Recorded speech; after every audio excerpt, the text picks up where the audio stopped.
Good evening, and welcome to episode 29 of Drunk Doctor Who. Hello!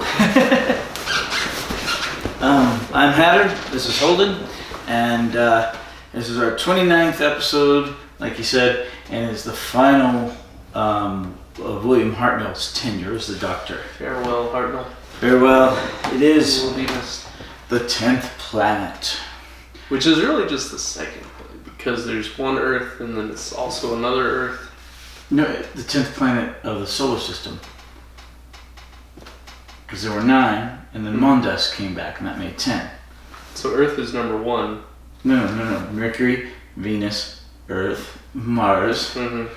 Jupiter, Saturn, Neptune, Uranus, Pluto. And then Wasn't Mondas right next to Earth? it was on the opposite side. It was a twin planet. So it was on the opposite side of the sun from So it was number 10. It was no, well, yeah, we refer to it as number 10 for the purposes of this, because we had the other 9, then it came back. So anyway, put Cybermen. Antagonist Cybermen. Alright. Was the general an antagonist? Not really. I mean, kinda, but the Cybermen were the real antagonist. The general was just really, really worried for his son, and you can forgive him. And then he died. Yeah. Alright. His son lived though. So, anyway, we are drinking. Who are we drinking today? Cheers. Alright, we are drinking. This is Mike's Harder lemonade. Even harder. It's strawberry and pineapple lemonade, but I added a bunch of his whipped vodka, French Pinnacle whipped vodka, and somehow it's absolutely amazing. Somehow. Okay, so the whipped vodka is not very good vodka, but in this it's fantastic. It tastes like cream soda. 3 parts Mike's Harder strawberry and pineapple lemonade, and then 1 part Pinnacle whipped vodka. And it is phenomenal. It tastes like cream soda. It's basically an amazing punch. It is great. I discovered it by accident on Saturday. Very strong. Well, yeah, 1 part vodka to the 3 parts. It's gonna be strong for you, especially, yeah. But it is just bloody fantastic. It's pretty great. It is good. It was a big hit yesterday for Bad Movie Night. Anyway, Do you ever do like a bad movie night drinking game? Yeah. They usually don't end well, but they're fun. Yeah, we did one for the Oogie Loves Big Balloon Adventure. Mm-hmm. Every time they start a new song, you take a shot. That was bad. We got really wasted. And we did another one for, what was the name of that movie? It was one, and they kept saying Middle America. And every time they said Middle America, we took a shot. And we lost track at like 50 or 60 or something. That was really bad. Alright, anyway, so in the 10th planet, and this is the 2nd serial of season 4, the Doctor, Ben, and Polly wind up at the South Pole, where there's a station that's monitoring orbital stuff. In the far distant future of 1986. Yeah, 20 years in the future for them. Where they make frequent moon visits and develop super weapons like the Z-bomb. The Z-bomb. Yeah, the Z-bomb's in here. If you have ever seen The Mouse That Roared, it's equatable to the Q-bomb in that, where it basically blew up the whole planet. So it's just a letter in the word bomb. Well, they're playing on the A-bomb or the H-bomb. Because the A-bomb is the atomic bomb and the H-bomb is the hydrogen bomb. And the Z-bomb, I guess, is the ultimate extent of that. The Q-bomb... What does the Z stand for? The end. The A-bomb is the beginning, so this is like the ultimate bomb. And I can't remember what the Q-bomb stood for. Yeah. Quantum bomb. Maybe. Anyway, so in this, they wind up in Antarctica. If you made a bomb, what would you name it? I made a bomb? The Hatter bomb. No, I don't want to have a Hatter bomb name. Unless it's this drink, we should call it the Hatter bomb. All right, we've invented the Hatter bomb. The Hatter bomb. There you go. Okay. I kind of like it. That's organic. All right. So anyway, so they go to the South Pole, to this Antarctic base, and I think, if I remember correctly, this is the first of that style of cereal. It's called the base siege, where you're holed up at a base and you're way the heck from any help or anybody else, and you have to hold that base against invasion. That kind of happened with the Sensorites. I guess they were early invading. Well, in the Sensorites, they went up on the Sensorites planet. The one? Sensorites didn't go to them and invade them as much. What's the one where they're in space and they burn the lock out of the TARDIS? Were those the Sensorites? Yeah. Oh, okay. This is the only time anybody's ever made. I forgot they went to the planet. Yeah, they ended up on the planet, but the base siege scenario for Doctor Who happens a lot over the course of the next 3 Doctors. It's cheaper with sets and stuff. Cheaper with sets, and it's a really interesting scenario where it's like, okay, everything's holed up here. This is all we have. This is all the people we have. Let's see if we can defend it. And it happens. I enjoyed it.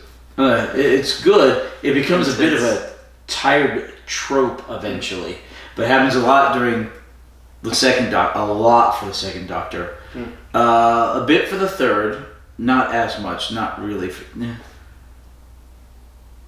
It happens like maybe once for the third. It doesn't really happen for the third, but it happens a lot for the second and a good bit for the fourth, and a little bit, I think, for the fifth. I don't remember on that one, but.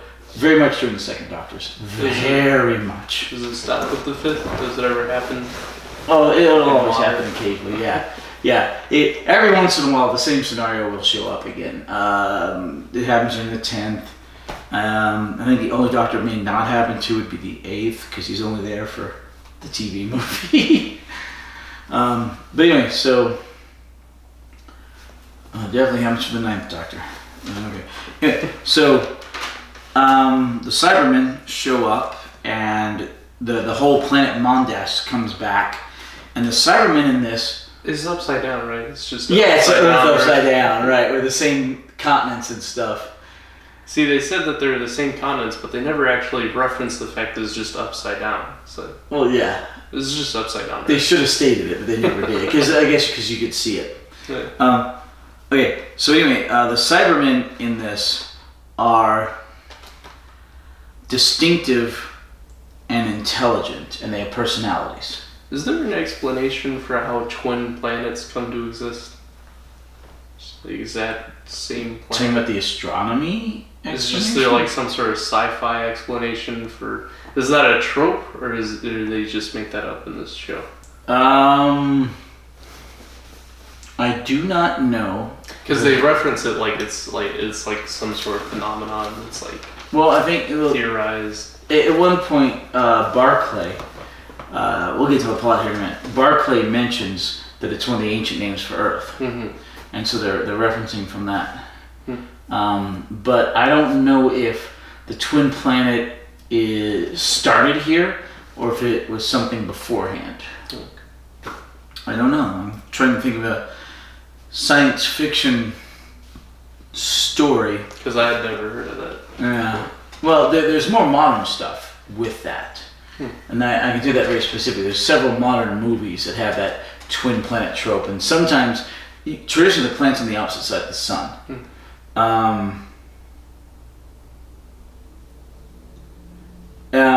But occasionally, there was one movie not that long ago where the twin planet was like right adjacent to the other planet. I can't remember the name of that movie, but somebody tries to go up and take a jetpack from one planet to the other, which is kind of interesting and weird. But the twin planet scenario happens several more times in Doctor Who. Oh, really? Yeah. Mondas comes back? Yes, it's not what I was referring to, but not exactly. No, there are other planets that have the twin planet. In fact, we just finished the Key of Time with my main Doctor watching group. No, not that one before it. And in the final serial, the 6th serial of that season, there's a twin planet to that one. Are we ever going to catch up? Is it mathematically possible? Because you watch, what, 4 episodes? No, 2 episodes a week. Oh, 2 episodes. Okay, we're going to catch up for a couple of reasons, most likely. One is Have we done the math on that, though? you and I watch a whole serial at a time. Mm-hmm. Okay, so...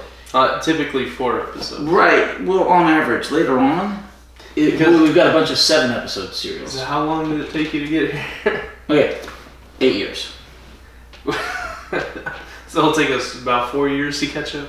Maybe. We're already finishing the first Doctor, and it's been, what, a year and a half? Yeah, a year and a half. 6 years we'll catch up. Well, we'll just consolidate Sunday and Monday into the same watch. Well, no, you and I... No. Because then we have to do this afterwards, and after that's the bad movie. Huh. But no, you and I are watching a whole serial every week. Mm-hmm. That group are watching 2 episodes a week. So if a serial averages 4 episodes, we're moving twice as fast as they are. Mm-hmm. Plus, hopefully, we'll have fewer interruptions. Like I told you earlier. Here's to consistency. Here's to consistency. Beard. Everyone else can't. I'll be here. Beard and Shelley are having their second child. So you don't have to worry about me having a baby. Not currently, no. Not maybe in 8 years. But Beard and Shelley are having their second child, and Beard's the only other person who's been with me from the beginning on that, and he and I made that pact. So Beard's not there, we're not watching it officially. So that group's maybe on hiatus for the next 4 months, maybe till the beginning of the next year, whereas you and I will keep chugging. And we'll be completely caught up by then, right? No. We might be through the second Doctor. Maybe. I doubt it. Does he also, how many seasons does he have? Essentially 3. It's about the same as Arrow. The first Doctor had 3 seasons, and he has 2 serials. This is the second one. Mm-hmm. The Smugglers was the first one, into the 4th season. Mm-hmm. The second Doctor runs out seasons 4, 5, and 6. And then at the end of 6, the very beginning of 7, he regenerates into the 3rd Doctor. So normally your average amount of time for any particular Doctor is 3 years or 3 seasons. 3 seasons. And that was very true for the first 2. The 3rd Doctor has 5 seasons. That's Pertwee. And the 4th Doctor, Tom Baker, has 7. He still holds the record on both number of episodes and number of seasons. Tom Baker, the one with the big scarf there. Is he your favorite? He's an absolute favorite, yep. And my first, just because there's more of him. Well, no, he's my favorite because when Americans think of Doctor Who, we think of him. That happened to me when I drove from Salt Lake City to Lubbock, and there are a whole bunch of mountains and stuff, so the radio stations don't work. I didn't have any service on my cell phone. I just had this one CD. I didn't like the CD, but after listening to it for 13 hours, I'm like, this is the best CD ever. Have you ever seen the TV show? I feel like have you ever seen? It just burned its way into my brain where. Right. Have you ever seen the TV show How I Met Your Mother? Yes. Wait, the cassette tape of the single, The Proclaimers, 500 Miles, gets stuck in there, and they're taking that one trip, and they love it, but they hate it, then by the end they love it again, because that's all they've got going through. Anyway, so, first Doctor is Hartnell, right there, and the second Doctor right below him, the one right below him, that's the second Doctor. That is Troughton. And he looks different. His hair's different. When he regenerated, he had real bushy eyebrows. His eyebrows were about as you see right there. He has dark eyebrows. The first Doctor, his hair was white, but now he's going to a darker hair. So do you think the Doctor regenerates at a certain age, and then he ages up to the point to where he has to regenerate again? Not necessarily, because some of the doctors, they actually regenerate into an older actor. Most of the time, he regenerates into a younger actor, but sometimes, like from Troughton to Pertwee, the third Doctor, the actor's actually older. So does the Doctor actually age? Yes. So he regenerates, ages, regenerates. Yeah. Ages. So would it be less convenient for him to regenerate into an older person? Normally? Yes, but... Because they get to choose, right? Okay. Most of the time. Okay. Alright. Generally speaking, you do not get to choose unless you regenerate voluntarily. So this wasn't a voluntary regeneration? No, he was wearing a bit thin. And that exact terminology is used later on by the War Doctor when he regenerates into Eccleston, who's the guy in the leather jacket in the bottom. Yeah. And the War Doctor's not in that. Not what? Not a part of the... He's not in there, no. This was done before the War Doctor. Before? Yeah. Oh, so we had him and then they retconned the War Doctor into before him? Yes. That's confusing. Yes. So he was part of the revival then? Yeah, he was the first Doctor in the current revival. Yeah. So he just showed up and then they explained how he got there. Right. Okay. That makes Every sense. single other transition from one Doctor to another, they show the regeneration. So who regenerated into the War Doctor? The last one of the old series? Yes, that would be the 8th Doctor, the one with the ascot. Paul McGann. So he regenerated into the War Doctor. Correct. The War Doctor regenerated into him. Correct. Okay. Now, in every single instance through the entirety of Doctor Who, they showed the regeneration from one Doctor to the next. They did not show the 8th into the 9th because they started the current revival not knowing if it was going to be a continuation or a complete reset. Eventually, the fans cried out, and there was enough that they said, okay, it'll be a continuation, and they established that reasonably early on. It just makes sense. Okay, it does. They established that reasonably early on, but they didn't have that regeneration. So what they did was for the 50th anniversary, they had a little mini episode where they brought back the 8th Doctor and regenerated him into a young version of the War Doctor. And then they had the War Doctor in the 50th. At the very end, they show him regenerating. They don't quite get to showing him regenerating into Eccleston, but it's all there. It's all implied. The problem is they couldn't get Eccleston back to do the shot. So everything except the final thing where he pops out as Eccleston. And it's all implied because the War Doctor's wearing those very same clothes pretty much. Cool. Yeah, and so they retconned... The War Doctor is wearing a V-neck when he goes into regenerate. Well, he's wearing that jacket. I don't think he's wearing a V-neck, but John Hurt plays the War Doctor. A famous actor from Aliens in 1984. Alien, 1984, and Melancholia. Great actor.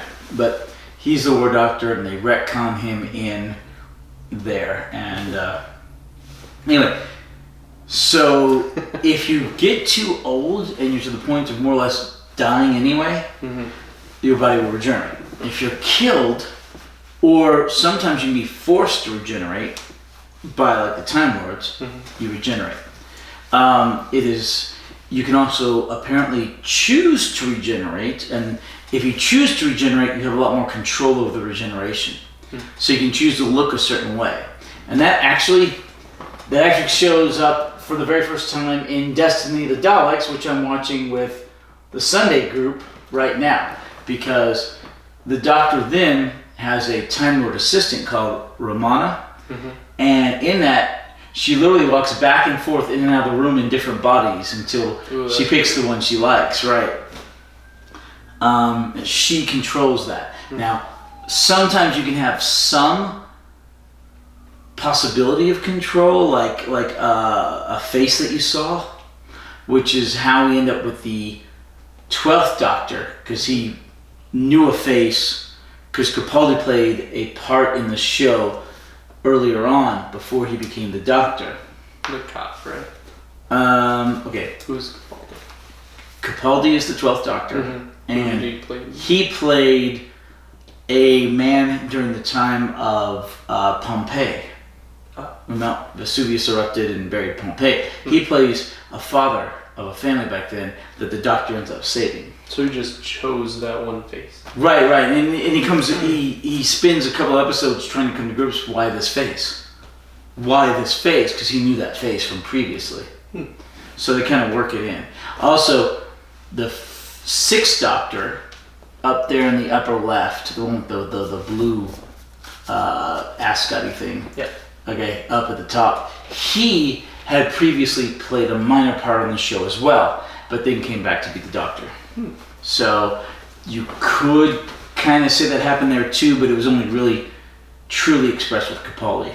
So is that an explanation for non-blood relative lookalikes? Like when you have Prince and the Pauper, do you think one of those was a Time Lord?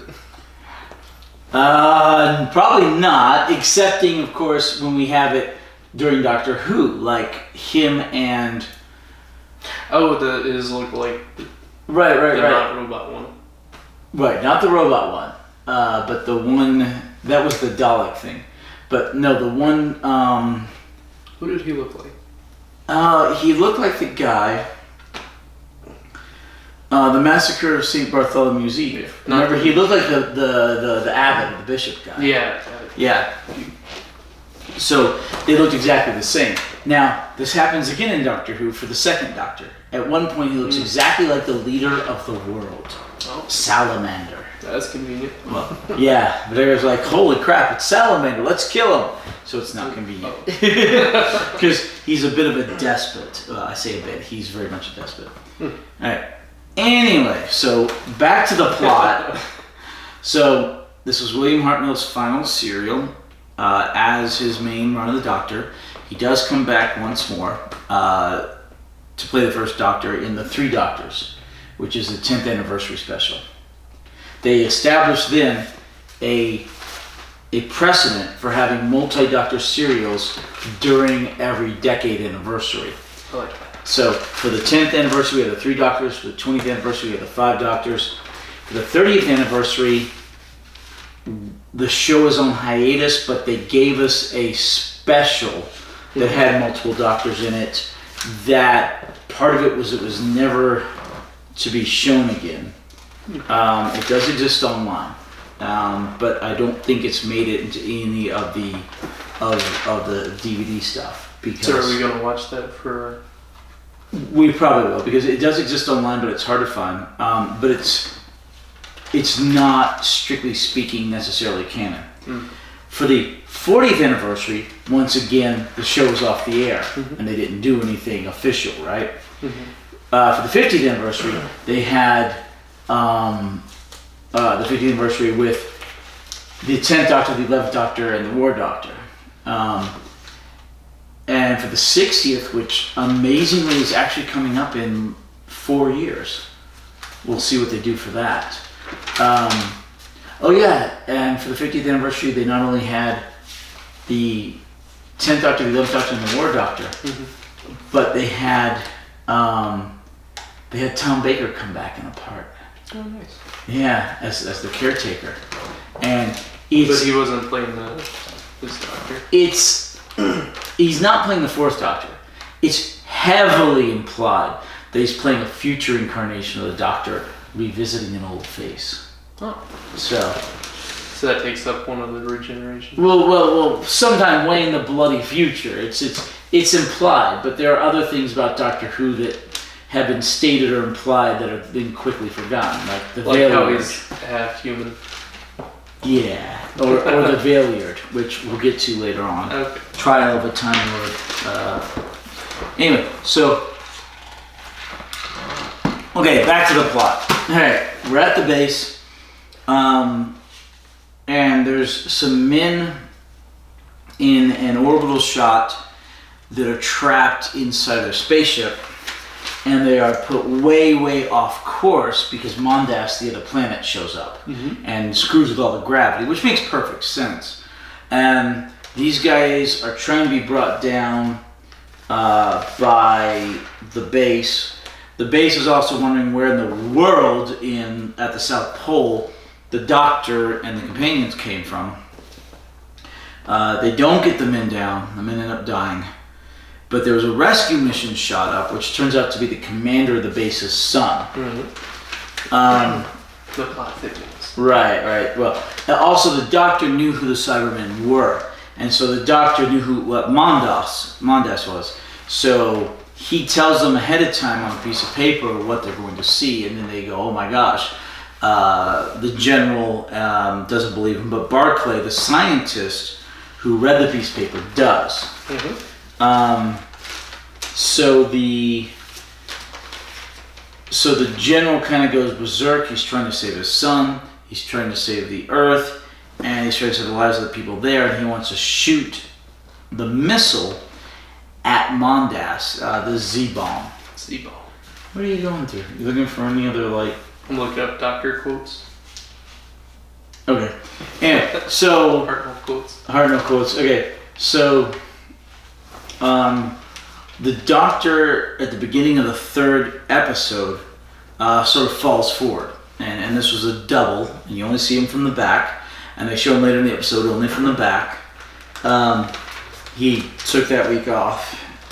Anyway, this is what 2 episodes, right? Huh? 2 episodes he's missing? He just misses the third episode. Oh. He's back for the fourth episode full on. So anyway, he's out for that episode. Ben is trying to stop the missile from launching with the help of Barclay, thanks to convincing from Polly and he goes in and tampers with it and tries to stop it from launching, which it does. He succeeds. He succeeds. Oh, before that, the base is invaded by 3 Cybermen. Like I said, they actually have personality. Later on, they have much less personality, and they are much more mechanical. Here, they're wearing the socks on their heads, the whole sock suits. These are the Mondas Cybermen. We do see them again. In fact, we see them for a little while, and then we don't see them for a long time, and all the Cybermen are purely mechanical. And then we see them again at nearly the swan song of the 12th Doctor, Capaldi. He really loved the Mondas Cybermen, and he wanted them back, so they put them in towards his finale. The Mondas Cybermen? Yeah, Mondas, the planet, yeah. Because there's Mondas Cybermen and there's the Full Metal Cybermen. The Mondas are the ones with the sock things, and the other ones are all metal. But apparently... They come back again? Yeah, apparently during they come back, they're there for a while and they come back much later. But the Cybermen, either Mondas or Full Metal, are with us pretty much throughout the entire series. From the first Doctor, there are 2 big foes, the Daleks and the Cybermen. The Daleks are in his second serial, and was almost meant to be the first, but they didn't have it ready in time, right? And so it was a second. And then the Cybermen show up at his very last serial, and those are the 2 classic bad guys from the very first Doctor. Others will show up later. Things like the Zygons and the Yeti and stuff like that. Weeping Angels? Weeping Angels much later. The Yetis show up for the second Doctor. The Zygons show up for the third or fourth Doctor? Third Doctor. Wait. Fourth Doctor. Yeah, fourth Doctor. And then... crap, I can't remember. Anyway, and then much later on during the 10th Doctor, we get the Weeping Angels. The Master is a classic bad guy, and he shows up for the third Doctor. I think Zygons are the fourth. Is the Master, is he a reoccurring? He's a reoccurring villain. Still reoccurring. Oh, cool. Not currently with the 13th Doctor, we haven't seen the Master, but we've seen the Master up into the 12th Doctor. From the 3rd thus far up to the 12th. So anyway. Oh, where were we? Okay, so the Cybermen... Got another sticker. That's from Comic-Con. Cool. Okay, so the Cybermen show up. They were repelled once. You gave me that sticker. I gave you that sticker? Yeah. Oh, cool. When I went to your booth. Oh yeah, we were giving those out. You gave me a That was chicken part of stick. There was the Lubicon, not the Comic Con. There was the Oh, Lubicon, yeah. So Ben is able to stop the missile, and the Cybermen show back up in force. They're kind of repelled at first by an ambush that the general set. One of the better things he did. Flashlight guns. Yeah, flashlight guns. Instead of the anti-missile, whatever. Right. But that got them more of the weapons to help defend themselves. That was actually tactically a brilliant idea. Because they wouldn't expect us to have weapons that could hurt them. Anyway, so Ben and Barclay, once the base is finally overrun with Cybermen, are told to dismantle the Z-bomb off of the missile so it couldn't be shot at Mondas. They're playing for time because the doctor had told them that Mondas would blow up when it absorbed too much energy. And they finally figure out that they can use radiation against the Cybermen. That's a weakness the Cybermen have. I currently do not remember if it's ever utilized in the future. Oh, maybe wait. It's just the Mondas. No. Okay, the Cybermen are silver. The Mondas Cybermen have problems with radiation. The later Cybermen have problems with gold. Oh. Because they're silver, they have problems with gold. And gold is their bane. Their kryptonite. The way that radiation is for these guys. I know. I don't know how that works. Yeah, in fact, the 25th anniversary episode, it was the one that aired during the 25th anniversary, but it wasn't hailed as a big anniversary episode. But it was called Nemesis in Silver. Wait, I think.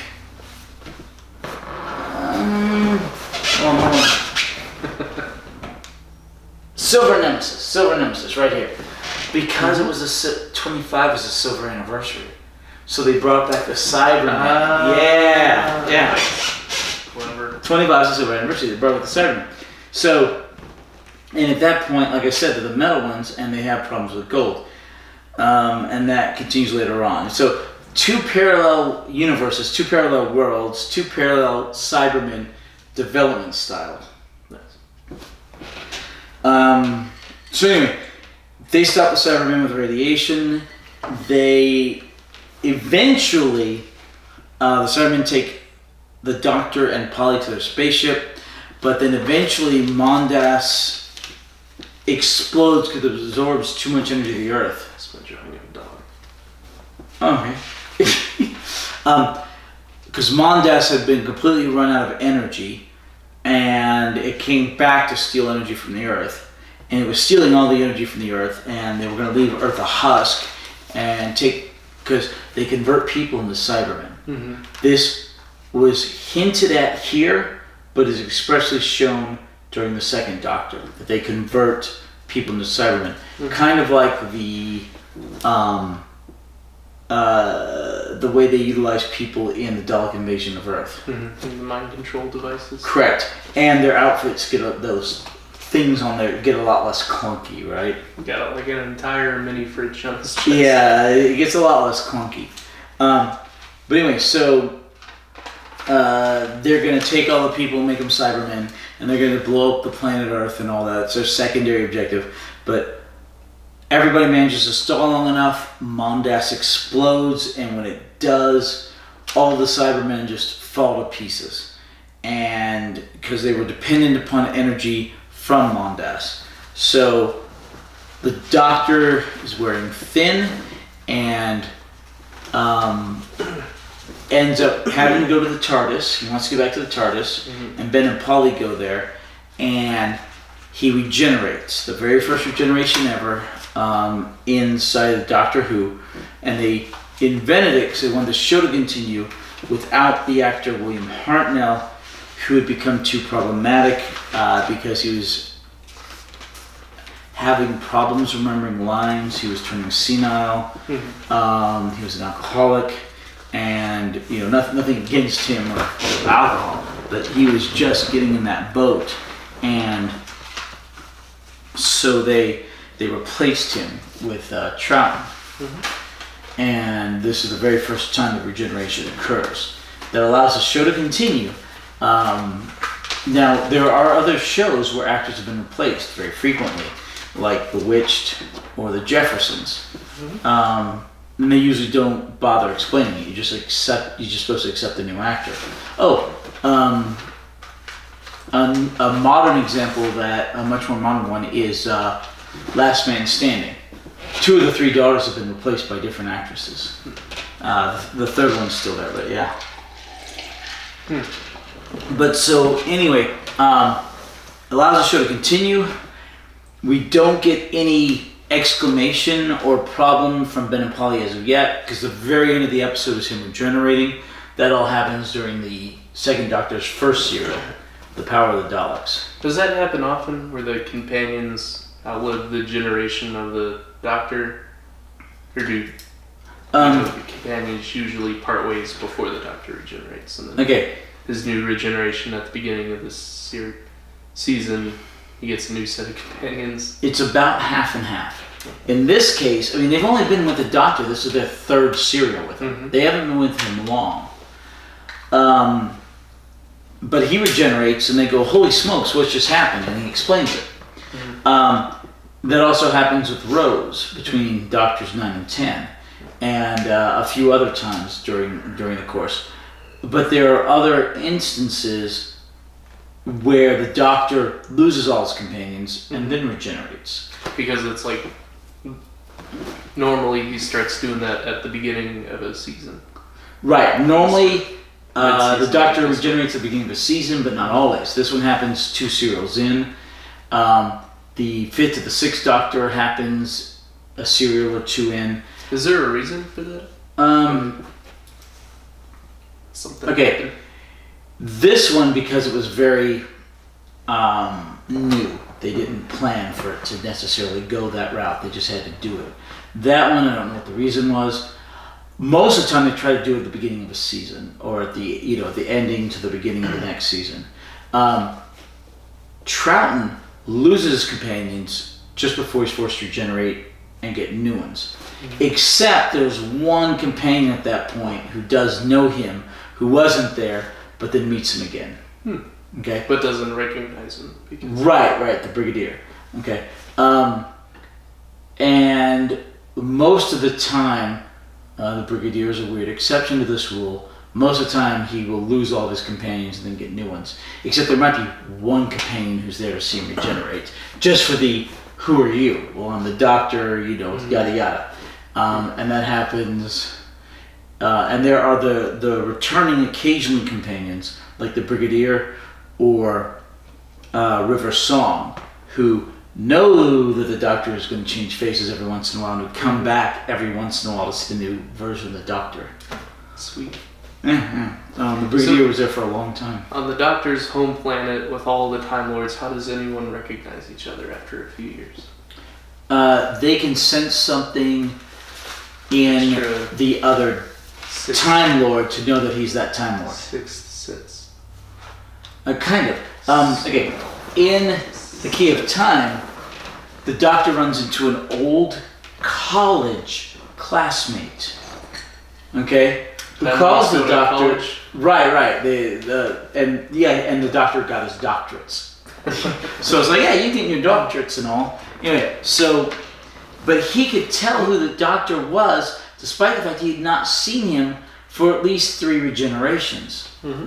And it's something they can sense in the other ones, because the Time Lords have various mind powers. Mm-hmm. The Master is amazing at hypnotism, and the Doctor uses it occasionally too. You did that with Right, and they've got influence. Dodo, when she got. Oh yeah, they did hypnotize Dodo. Yeah. The Time Lords are amazing. Have various mental powers that most human beings don't have. But they can tell certain things about other people and stuff like that. Part of their intuition and their sight. But anyway, so the Doctor ends up finally getting back to the TARDIS, and it's established that the TARDIS has healthy, regenerating powers that can help heal and maintain a Time Lord. And it's shown throughout later on that that's very much a big benefit to a Time Lord, is to be in a TARDIS, either when he regenerates or needs help or healing or what have you. I heard a fun fact about cats and how they purr. Like, wild cats, like cat gangs. When they have a sick cat in their number, they'll all sleep around it and purr. And they're purring up against the sick cat. Like the vibration is supposed to stimulate muscle and bone health, and it helps them heal faster. And I heard that cats can sense like sickness and stuff. So oftentimes if you own a house cat and you're sick, they'll come and sit on your chest and purr because they think they're trying to help you. Well, and then I read this one story about how this family had like a sick grandpa, and they left and they came back, and then just some cat had wandered into their house and sat on him and started purring. They didn't even own a cat. If you have pneumonia, you may not want a cat sitting on your chest. No. Okay, interesting story about this is that the first 3 episodes exist, but the 4th episode, the one with the actual regeneration, does not. It is animated. Mm-hmm. It's rough animation, not great. It's pretty rough. Yeah, but it's still there. The animation is infinitely better than a reconstruction if we can't have the actual episode. Yeah.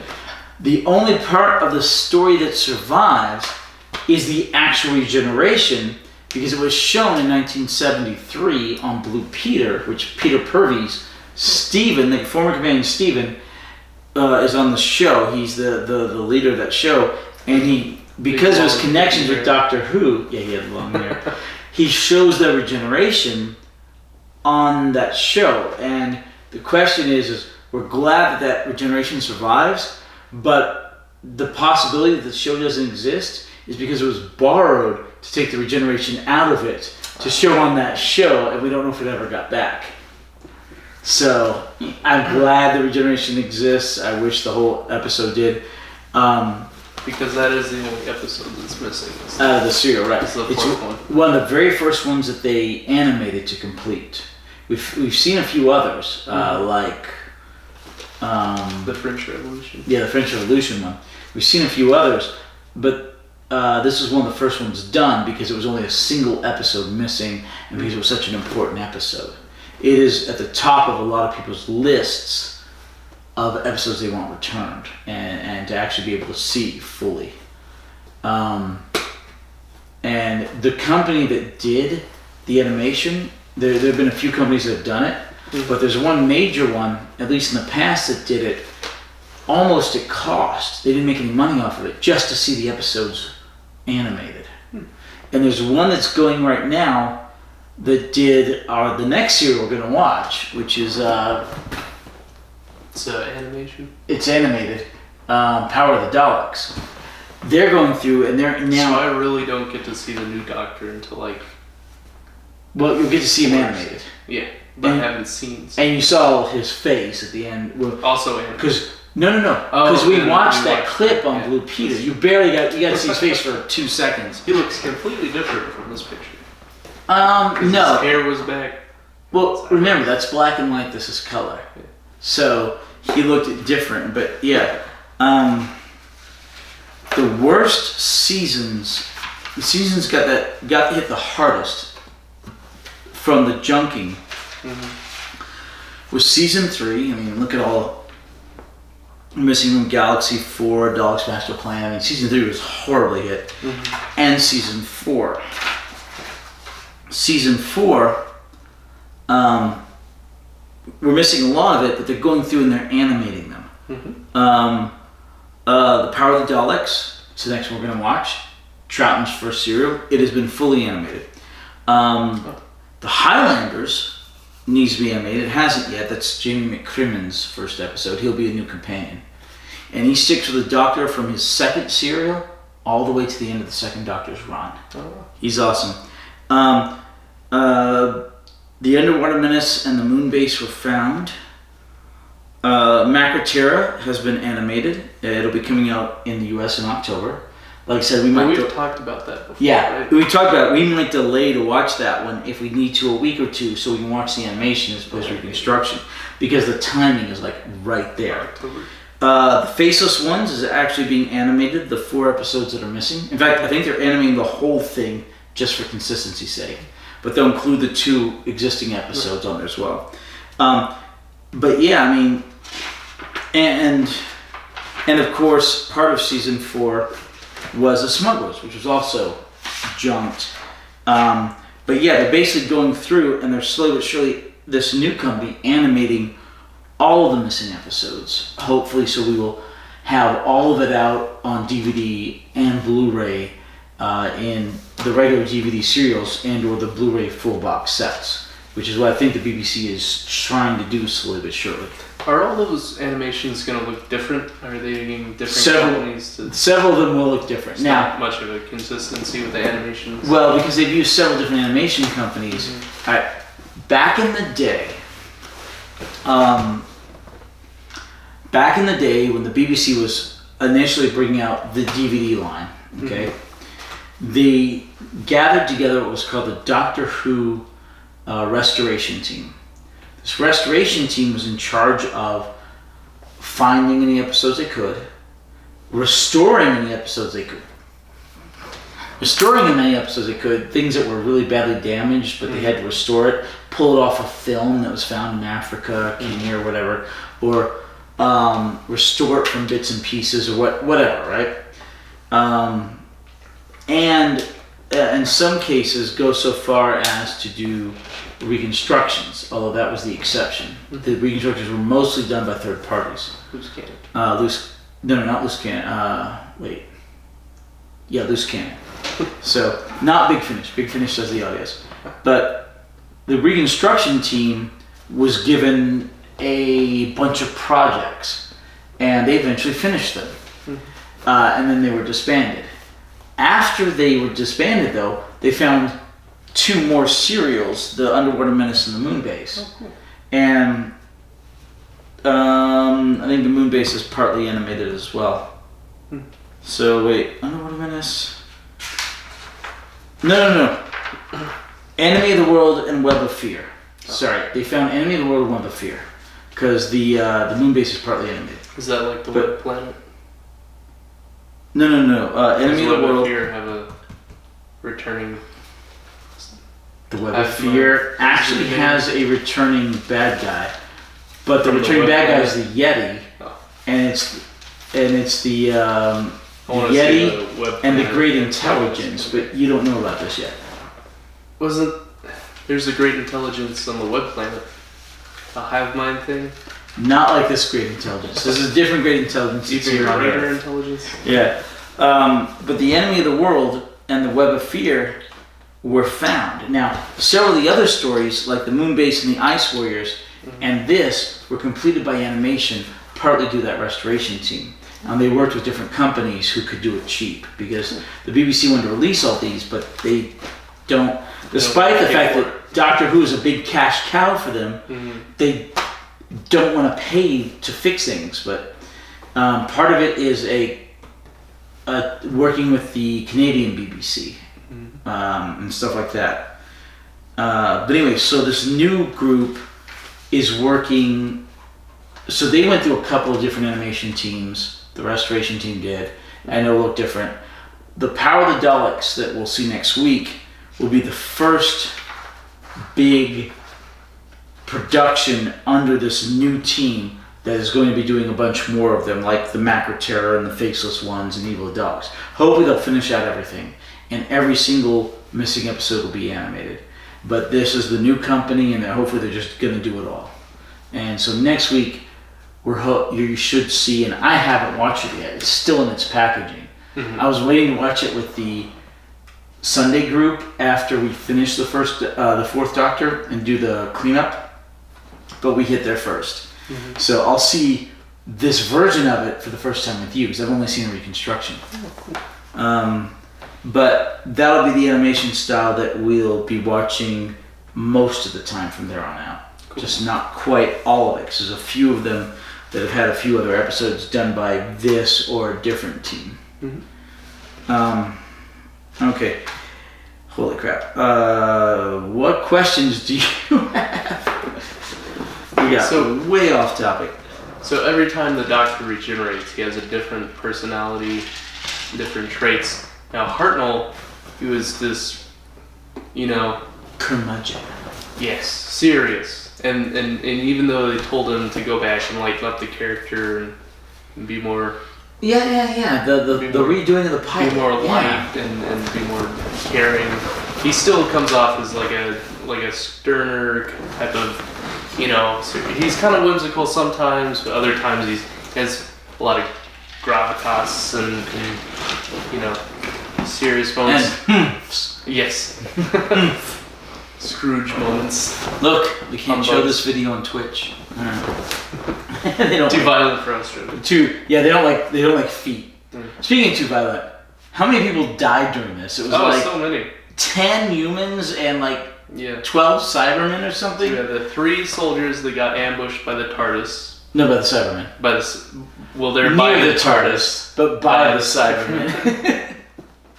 That's kind of off-screen, but then it shows them buried, their corpses buried in the snow. And then we had the one soldier get shot by the flashlight gun when they stormed into the base. And then the 2 astronauts blow up in outer space. So that's 6. And then you had another soldier die when they're handling the radiation rods, uranium stick thing. Okay, it's a nuclear the general that got shot by a flashlight gun. Yep. And then you had just a plethora of Cybermen get shot. The first 3, then about 8 or 10 outside. Yeah, when they got ambushed, and then and then a couple, and then more stuff. Then 3 or 4 more inside towards the end. It's a lot of death. Children's show, lots of death. Ties into my question. What were you about to say? Oh, yeah. Back when they didn't insult children, right? They couldn't handle things like that. Back when we didn't baby people into their 30s. Oh my gosh. That ties into my question. Compared to Hartnell's Doctor, do the doctors just get progressively more and more campy as you go on, as it turns from into a family show and more censorship and you have the preview we saw on the disc with the one doctor. It's like, how much trouble are we in? The scale from 1 to 10, 11 is just really. That's the 11th doctor, actually. Yeah. Okay. The show is treated as considered a children's show well into the 70s. In the 70s, during the Deadly Assassin, the 4th Doctor, right here, Deadly Assassin. Okay. Wait. Is it during that one? No, it's during a different one of his serials. There's literally something else happens during that one that's considered problematic. But there's which serial is it? Seeds of Doom, I think.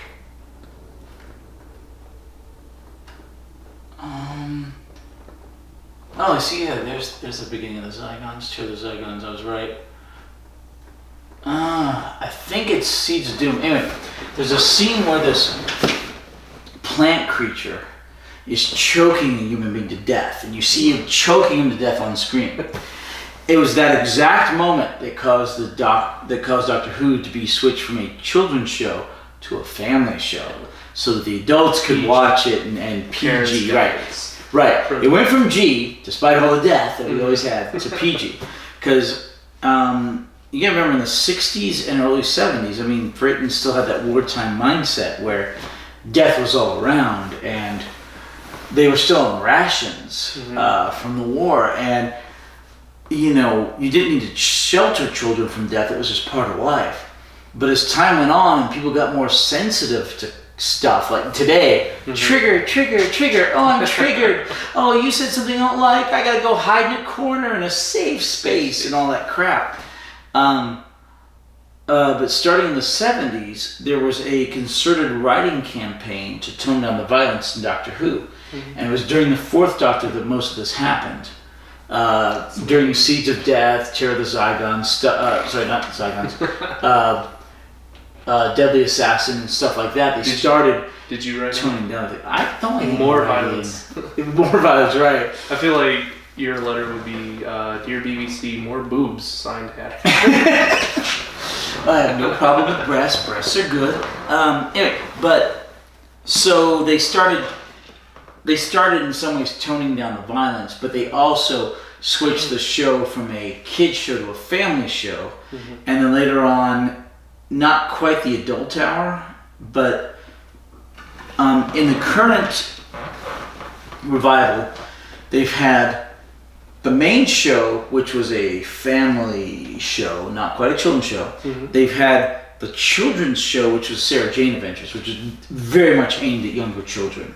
And they had the adult show, Torchwood, which has varying degrees of nudity and very sexual situations. What? Yeah, very sexual situations. I don't know that. We'll get there eventually. You have Captain Jack Harkness on that show, who is omnisexual.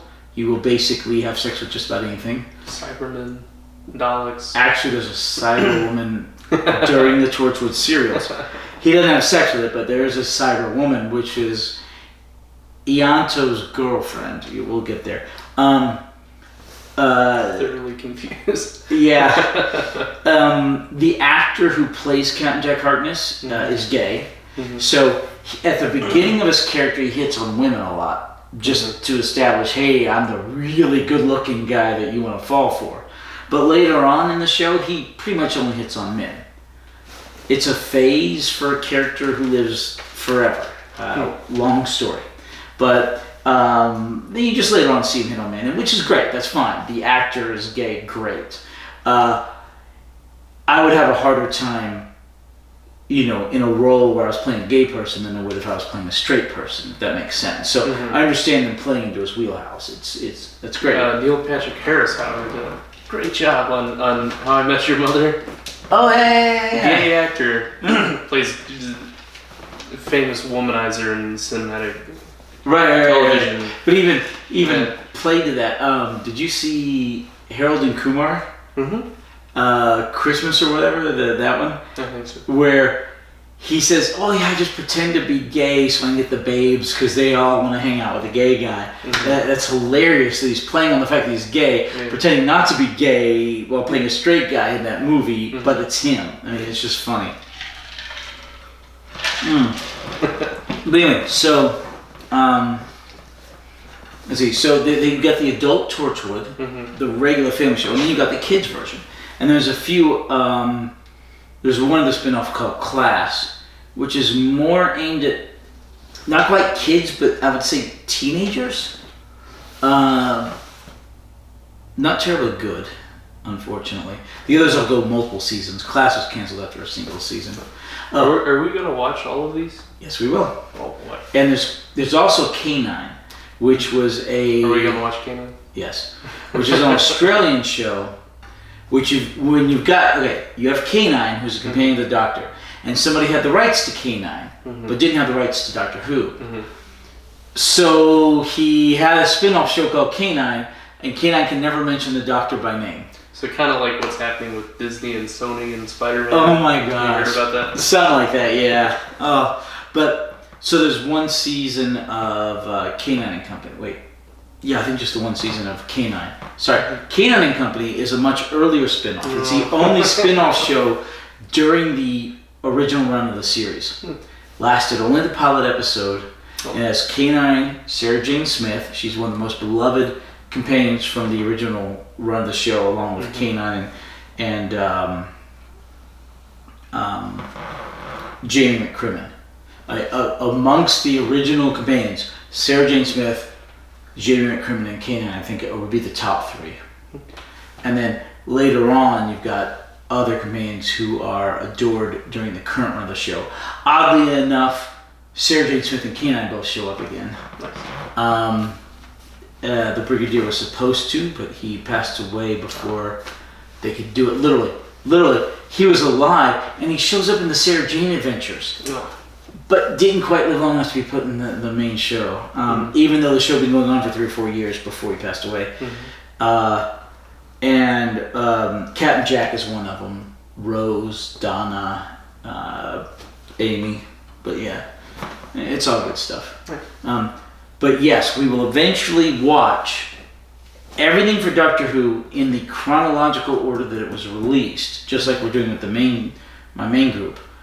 So that you can get the full understanding of the entire universe of Doctor Who as it's presented. Mm-hmm. Because if you don't, then you'll see characters in the main show and you're like, well, who the heck are they? Why do we care? Because they were already established in the spin-off stuff. I see. Yeah. Like Ianto and the whole expanded universe. essentially, there was a time during Russell T Davies where you could get Doctor Who almost year-round in some form. You either have the main show, Torchwood, Sarah Jane Adventures, like year-round. You wouldn't go more than a month or two without seeing some Doctor Who something. Nowadays, sometimes we get 10 episodes every 2 years. It's really sad. But Russell T Davies was an absolute workhorse. Moffat toned it down a lot, and Chibnall even more so. It's just sad. Anyway, so what other questions did you have? This is one of the first. We've had serials before that sort of played with the intro outro, like Gunslingers. They had the musical aspect. Oh gosh, yeah. But now we had, kind of the first time where they inserted different graphics. We had like the Matrix style. The last serial too, the War Machines, they did that. Yeah. Because the 2 series ago. Yeah. Votan had the. Right. And they had the whole 60s sci-fi numbering. Yeah. Okay, I remember. Yeah, they did that for the War Machines, and that's when they started really playing with it. So is that a recurring thing they start doing? That? They do that for a while. They did that with this, and they do it occasionally during the Gunslingers and the War Machines with season 3. This is season 4, and they do that occasionally in season 4. Eventually, they get away from it. Eventually, they start showing. The intro becomes the Doctor Who theme, and they'll show the face of the current Doctor, or a bust, essentially, the current Doctor, or a full frame of the current Doctor, and they do that from then on pretty much for a long time until we get to the modern stuff, and then they change it up again. Yeah, they keep jiggering with things to make it work, see what they can try and experiment with. Yeah. It's fun. I like it. It makes the serials unique, memorable. True. I like the one anime Bleach. They always have a different graphic for every single episode. They'll say Bleach and then the episode number, but it'll always be different looking. Okay. They do that before and after the intermission. It's fun. I don't know Bleach, but okay. I've heard of it. You ever watch any anime? I do not like anime. I like Japan. Give me some tentacle porn. But no, Bleach is. Yeah, I love you more than the Japanese love tentacle porn. Yeah, but no, Bleach. I only know of it because the game Weiss Schwartz, which we sell at the shop, has a set for Bleach. But I don't like a lot of tropes of anime of and they yell in your face with this giant mouth and the flying little pets and the weird flashy lights. There's just a lot of weird tropes for anime I don't care for. I'm gonna go to the bathroom. You're gonna go to the bathroom? You talk about how you don't like anime. Oh, wait. What's the next question? So, Cybermen show up on the South Pole base, and their whole plan to save Mondas is to bring it within a certain distance, absorb energy from the Earth, but blow up the Earth before Mondas absorbs too much energy. But before that, they're talking about the Z-Bomb, and what the Z-Bomb was, and how it's the doomsday device, and how they're strategically positioned in different bases around the Earth. Why didn't the Cybermen go to secure the other Z-bombs and try blowing up their Because they can't get close to the Z-bombs because they can't deal with the radiation. Right, go to the restroom. I'm gonna have to go to the restroom. We can just leave the camera running like that. But they could they're all over the world. No, there's 2 or 3 of them. It just so happens one of them just happens to be at the Antarctic base. The Cybermen were all over the world. Yeah, Cybermen were all over the world. Okay, so funny thing about the Z-bomb, much like the Q bomb or the Quark bomb or whatever it was out of The Mouse That Roared, good movie with Peter Sellers, and Peter Sellers. I don't think this could either be a plot hole or the Cybermen did not expect the planet to explode. They didn't expect this weird drawing in of power would destroy the entire thing. Possibly because they didn't expect the Earth to have that much power. Possibly because Mondas had enough power that absorbing all of Earth would be too much. Possibly because there was some sort of amplification effect of the absorbing beam or the absorbing device that made it too much.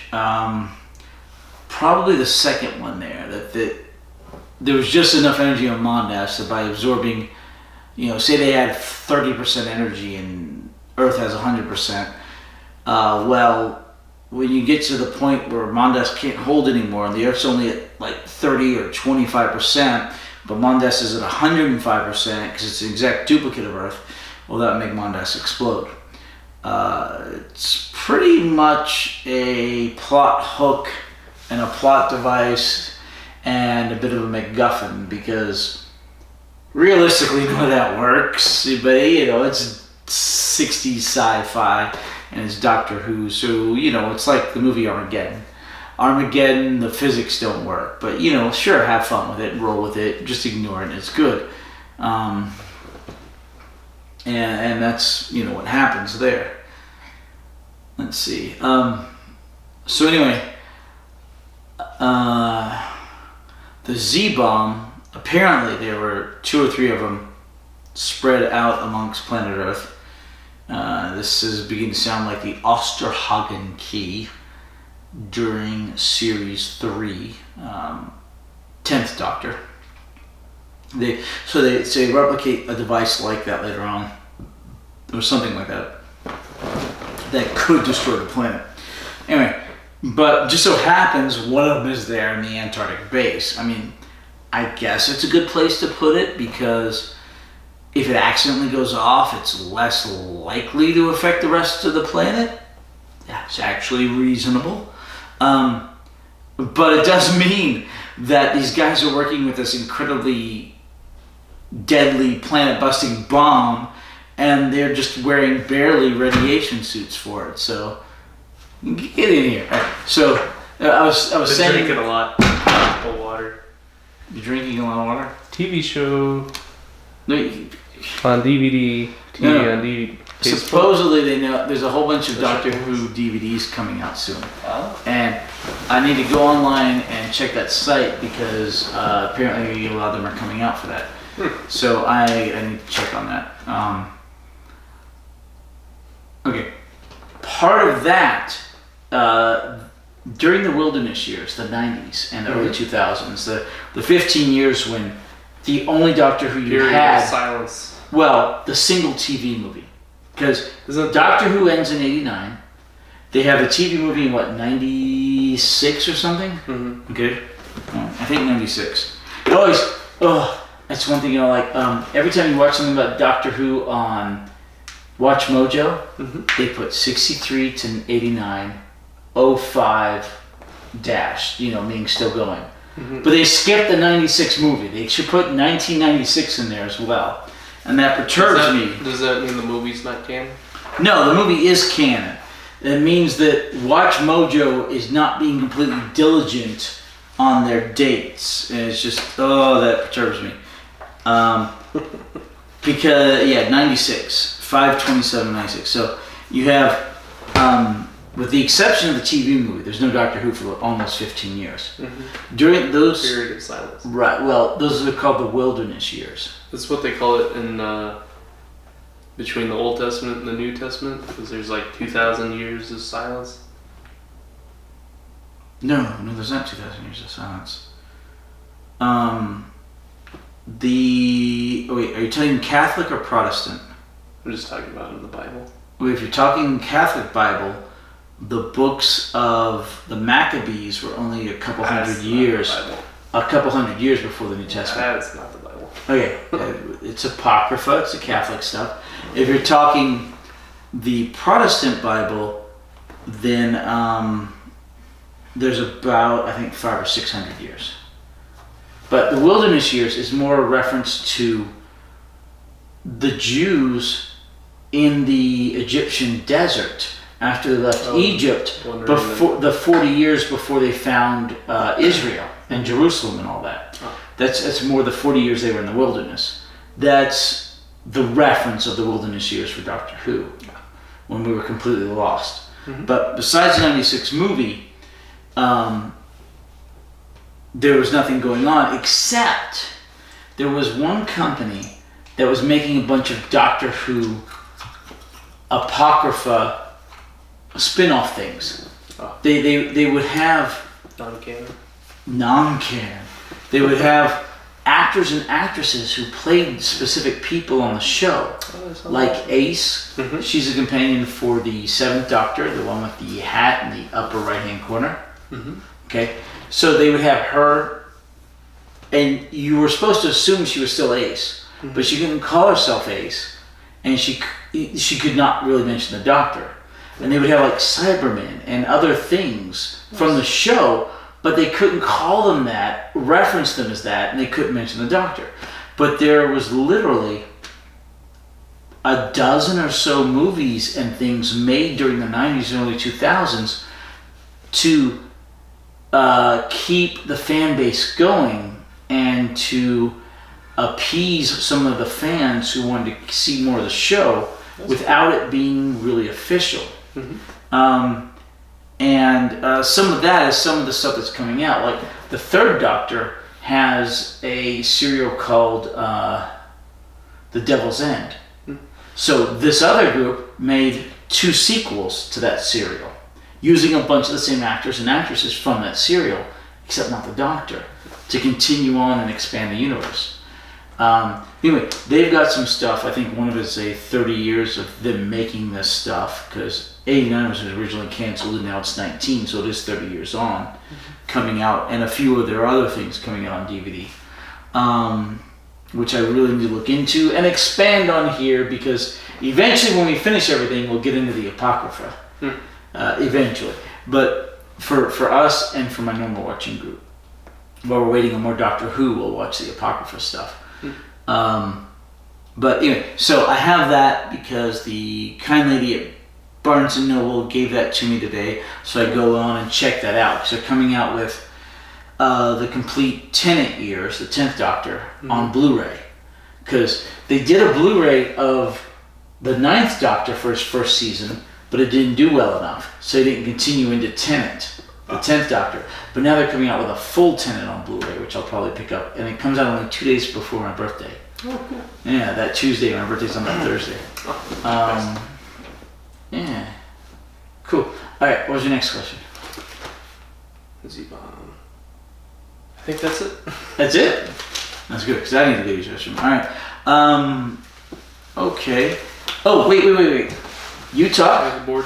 Wait. I have a few quotes. Okay, you say your quotes. I'm gonna use the restroom, and then we're gonna do our ratings of the serials. Yes. For the 3rd and the 2 for the 4th season. Yes. So I'll be right back. Leave him in his hands. Too much good punch, huh? Very good punch. Oh my God, I can't believe that. The Hatter bomb. Hatter bomb. Drinks so much. Small bladder issues.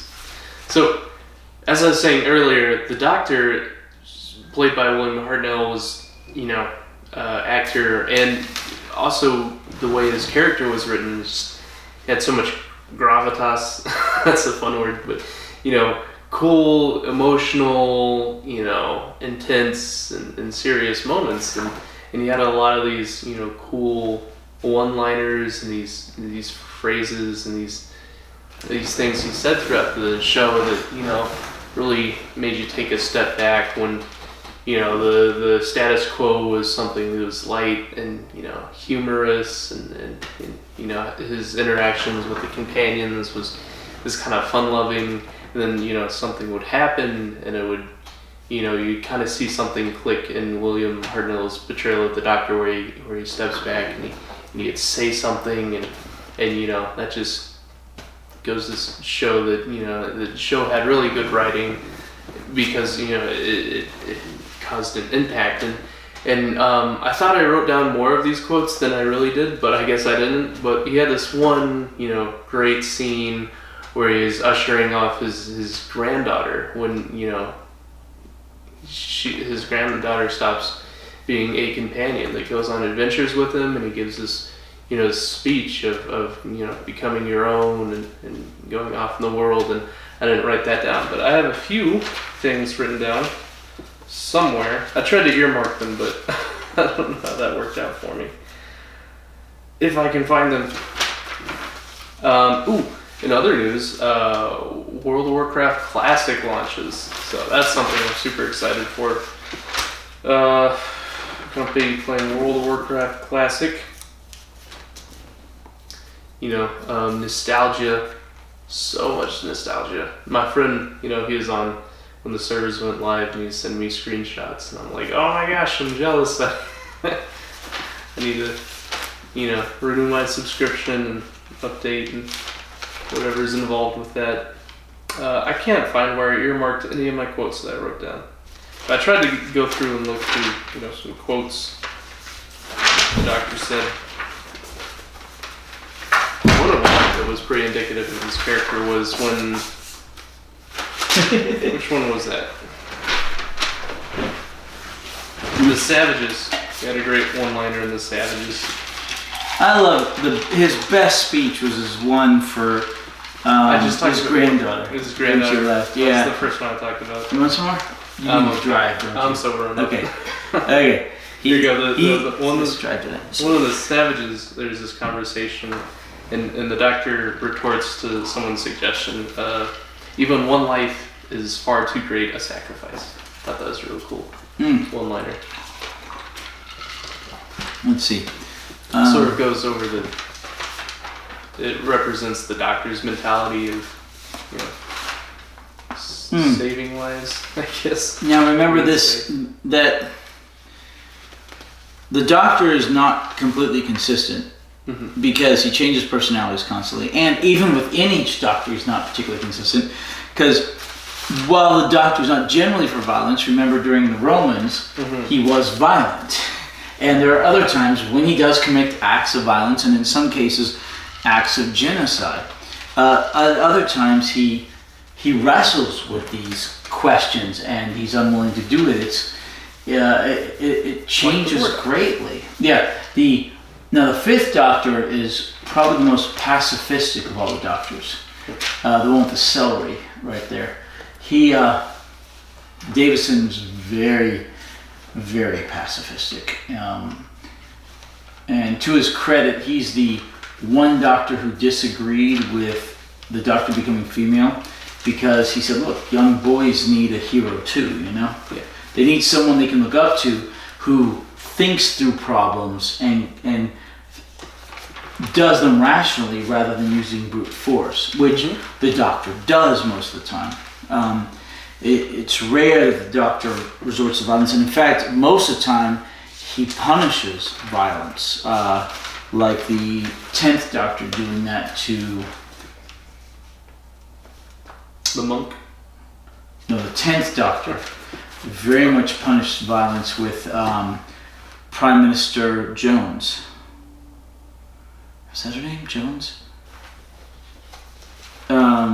Lady became Prime Minister, and he brought her down when she acted too violently. Was it Jones? Oh my gosh.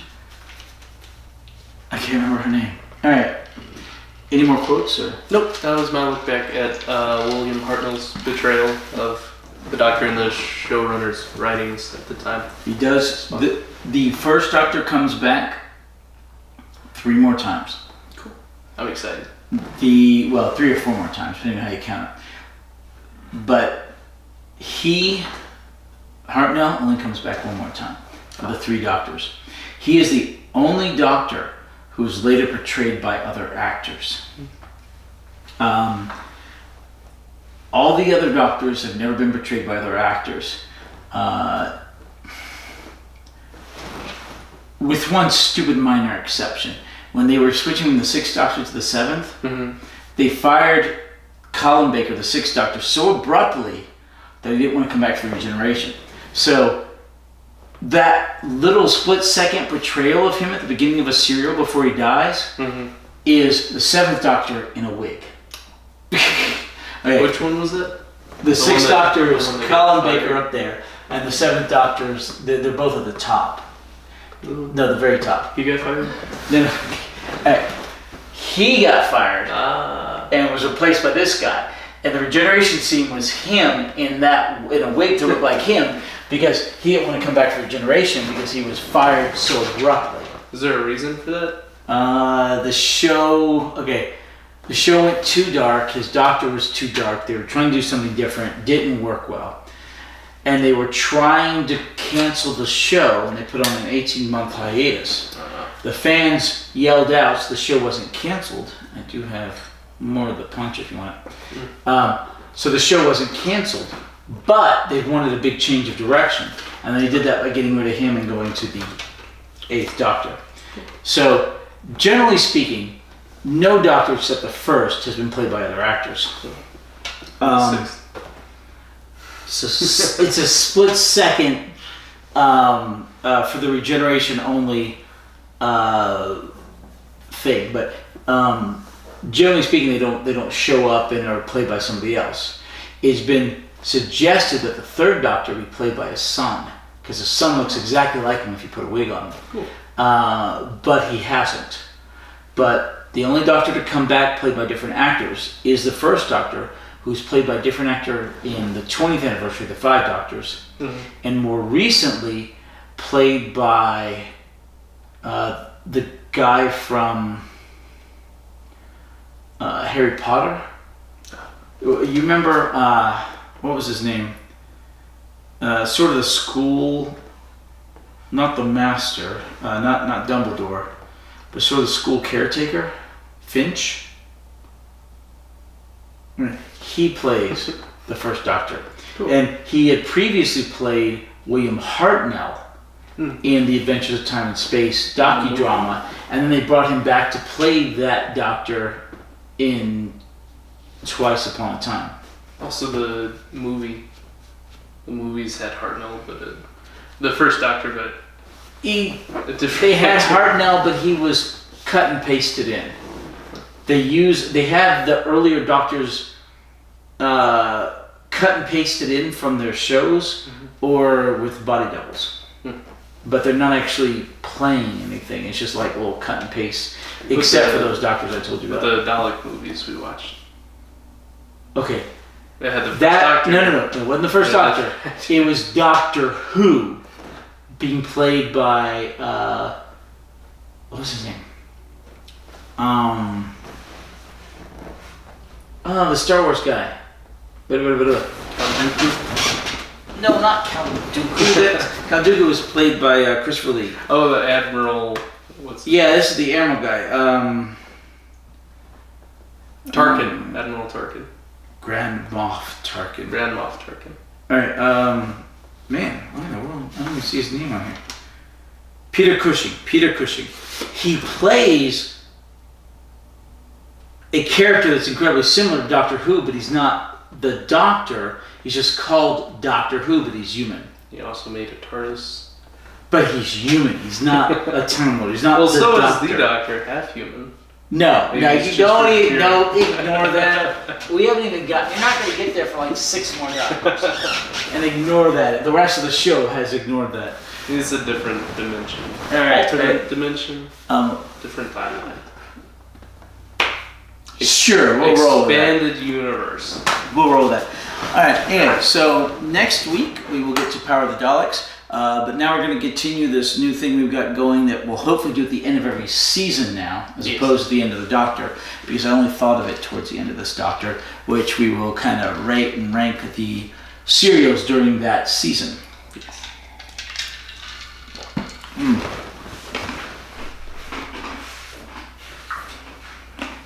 All right, you hold this one.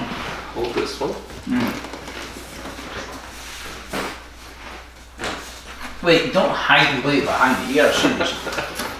And I got this one. Alright. So, there's extras this time because we go into the next season. But we're doing them both together because otherwise it'll only be these two of season 4. Did you buy a new whiteboard? No, I had 2 before. Oh. I had these 2 little ones. They were replaced by these 2 big ones. I got the big ones. Anyway, so remember there was Galaxy 4. That was just 4 episodes. That was a reconstruction. Mission to the Unknown. Remember that was the 1 episode. Yeah. Reconstruction. Plant zombies. Right. Well, Mythmakers. That was the one in the Trojan War. 4 episodes. Mm-hmm. Dalek's Master Plan. That was the big one. The 12 episodes. Massacre of St. Bartholomew's Eve. That was 4 episodes, and that was the one in, remember where they killed all the Jacobites and all that? Mm-hmm. The Ark, 4 episodes. Celestial Toymaker, 4 episodes. Only like Reconstruction. Yeah, only 1 exists. This one was like half animated and like half existing or whatever. Alright, the Gunfighters all exist. 4 episodes. I don't know if you can see it. Alright, the Savages. That's when we lost Peter Purves, Stephen. 4 episodes, all reconstruction. Mm-hmm. The War Machines all exist. 4 episodes. That's where we lose Dodo and get Ben and Polly. What is it underlined? That's the one between the seasons. Oh. Season 3 ends here. Season 4 begins here. The Smugglers, all reconstruction. So, should we do these with the 4th season? Well, we're doing it this way because it's all this Doctor. Okay. We're finishing up Hartnell, and so we're doing the rest of Hartnell, kind of including these 2 with this season. Okay. For the purposes of this exercise. Cool. Alright, the Smugglers, 4 episodes, and the 10th Planet, 4 episodes, 3 which exist, 1 was animated. Okay. Which one do you like the least out of these? Or think is the weakest? I think Mission to the Unknown was good, but it's only 1 episode. And it's kind of a precursor to Dalek's Master Plan, but as a single episode without the Doctor or any of the companions, I can see that. Alright, Erase Mission to the Unknown.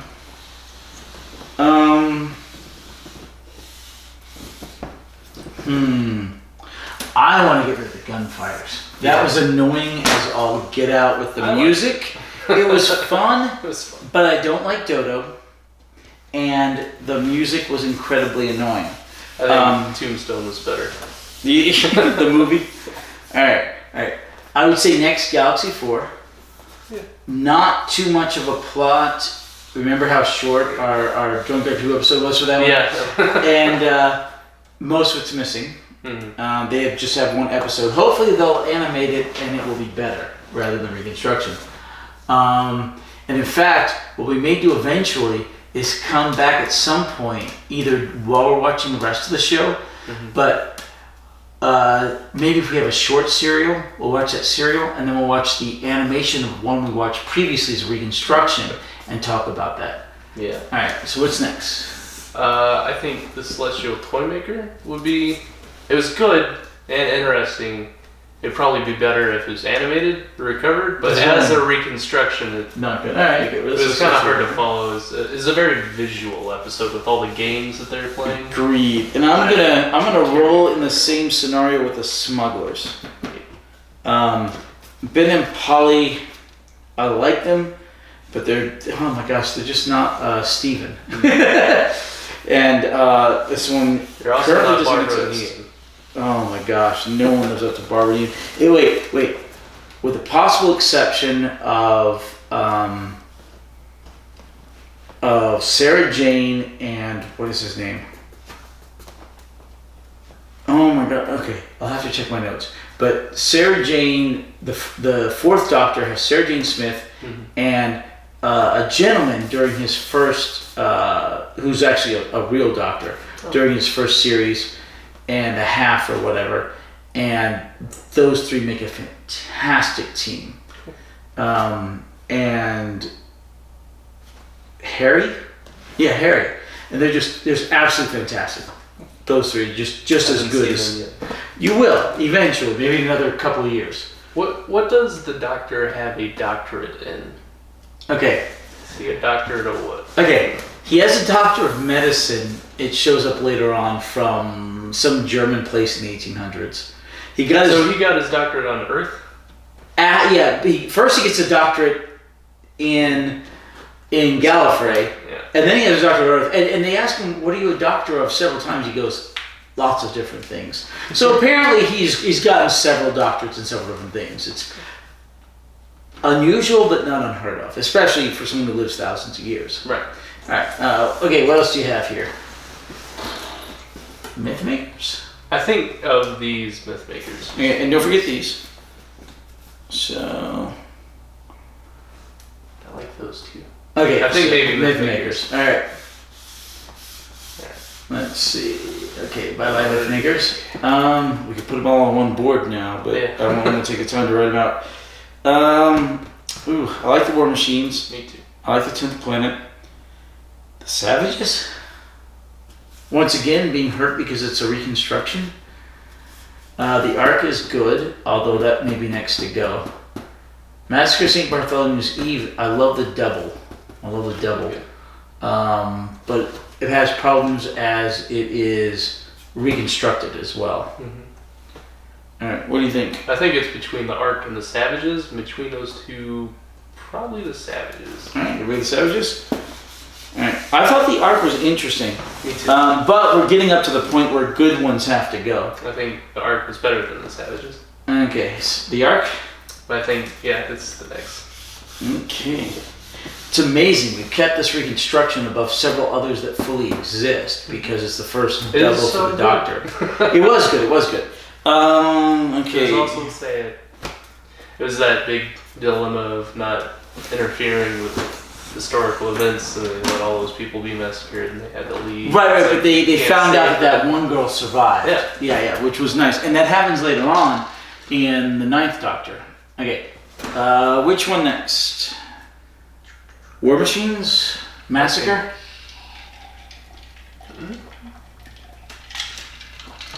I think I'd even see War Machines go before Massacre. High praise for Massacre St. Bartholomew's Eve. Alright. Now we have the 10th Planet, the Massacre of St. Bartholomew's Eve, and the Daleks' Master Plan. I know. This is just a masterpiece. It's slow. It's 12 episodes. It's 12 episodes. And 9 of them don't exist. And building plot. Right. But we see the first 2 companion deaths. Mm-hmm. Very impactful. Yeah. Katarina and what's her name? Justice? Yeah, Justice. Sarah Justice. And we see, a big, giant, long, overarching plot. You see the Doctor get all his energy sapped, which might be maybe why he needs to regenerate later on. The time bomb. Right, and they kind of time bomb. Well, he gets out of it, but Sarah Judgment, she gets caught up in it. Wow. But zaps him. Okay, first regeneration, Daleks' Master Plan, or Massacre of St. Bartholomew's Eve. I think between 10th Planet? I think the Massacre, maybe. Massacre? Yeah. Alright.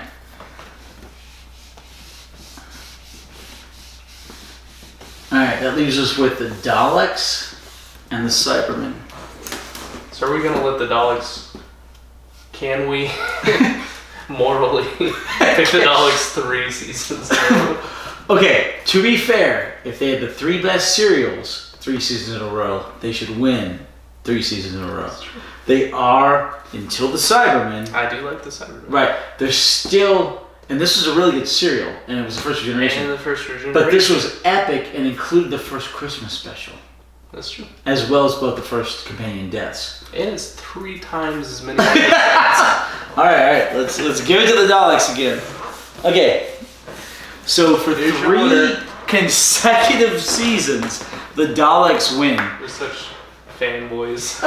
Terry Nation should be, his estate should be happy.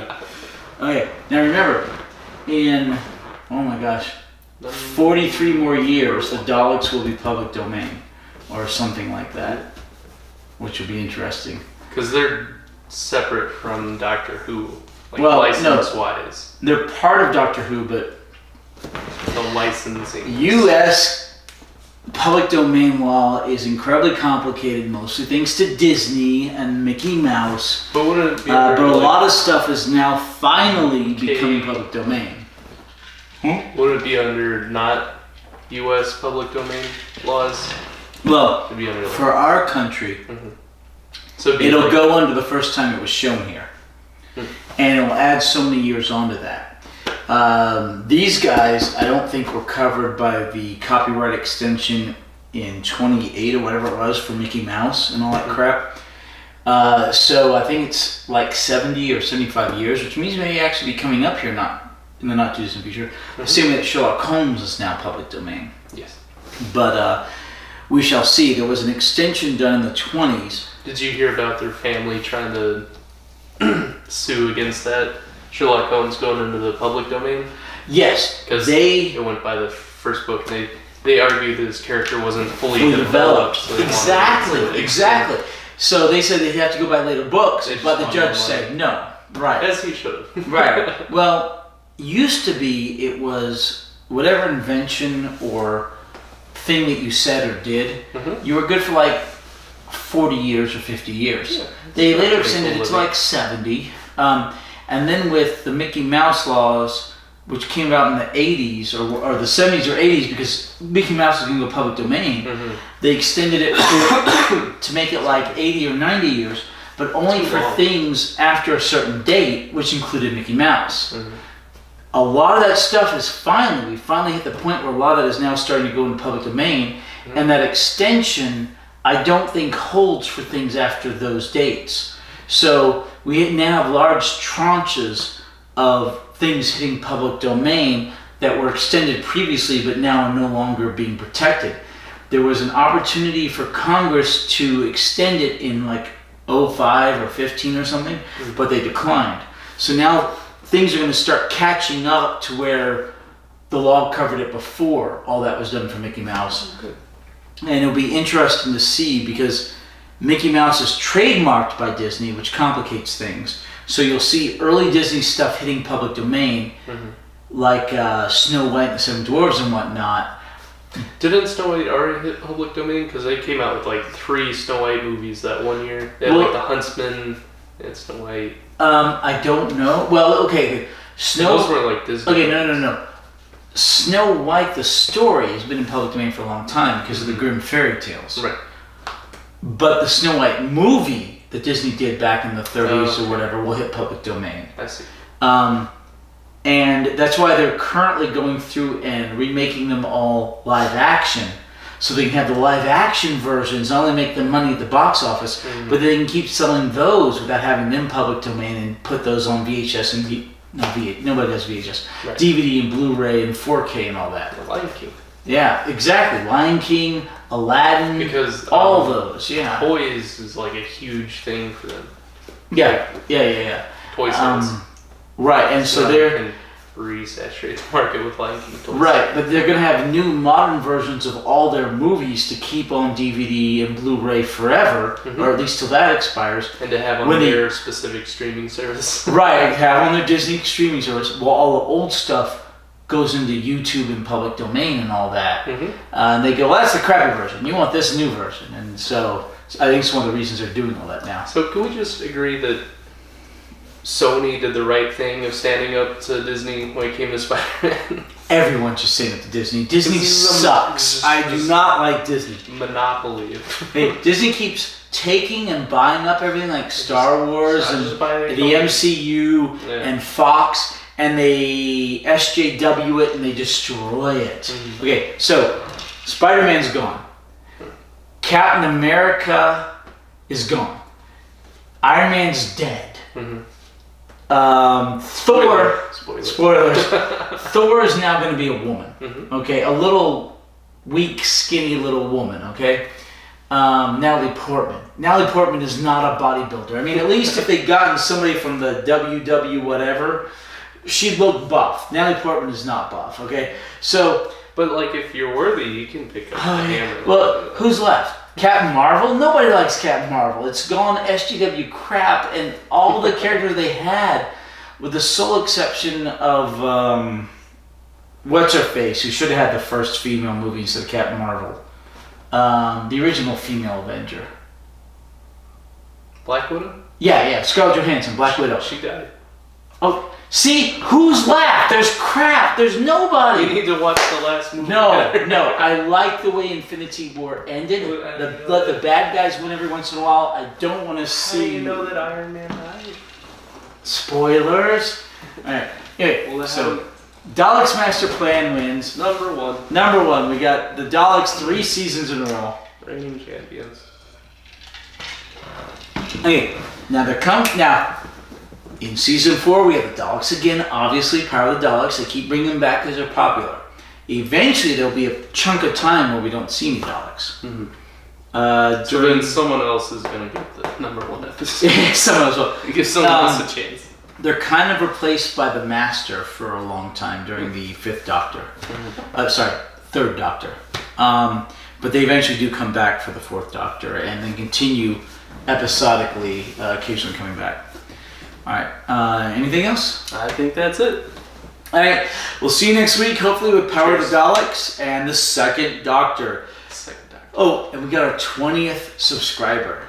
Hey, nice. Yeah, we have 29 episodes and 20 subscribers. Who was it? I don't know. Thanks, but Mom. Thank you. Thanks, Mom. She's our biggest fan.